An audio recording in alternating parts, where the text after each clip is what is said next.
ইন্দোনেশিয়ায় গিয়ে আমরা প্রথম যে হোটেলে উঠেছিলাম তার নাম হচ্ছে লেজিয়ান প্যারাডিসো হোটেল। এই হোটেলটা নেওয়ার প্রথম কারণ ছিল এটা ছিল এয়ারপোর্ট থেকে মাত্র 25 মিনিটের দূরত্বে।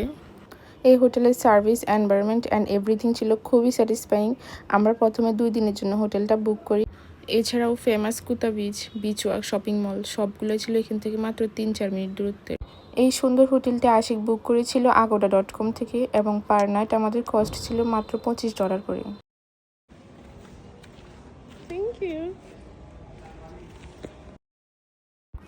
আমাদের কাছে এই হোটেলের সবথেকে ভালো দিকটা লেগেছিল সকালের ব্রেকফাস্টটা, যেটা রুমের সাথে ইনক্লুডেড ছিল।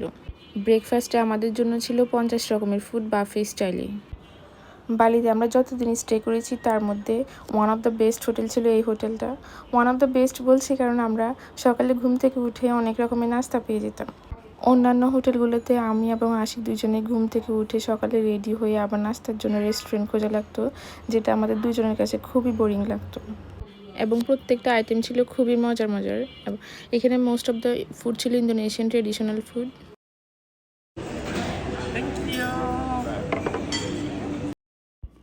যেহেতু আমি এবং আশিক আমাদের দুজনকে খুবই একটা লং জার্নি করে আসতে হয়েছিল, তাই আমরা আমাদের আইটিনারিতে প্রথম দিনের জন্য কোনো ঘোরাঘুরি প্ল্যান রাখিনি। বালি ট্যুরের ডে 1 আমরা সারাদিনই রেস্ট নিয়েছিলাম। সো এই ছিল আজকে ব্লগে। দেখা হবে পরবর্তী ব্লগে। আল্লাহ হাফেজ।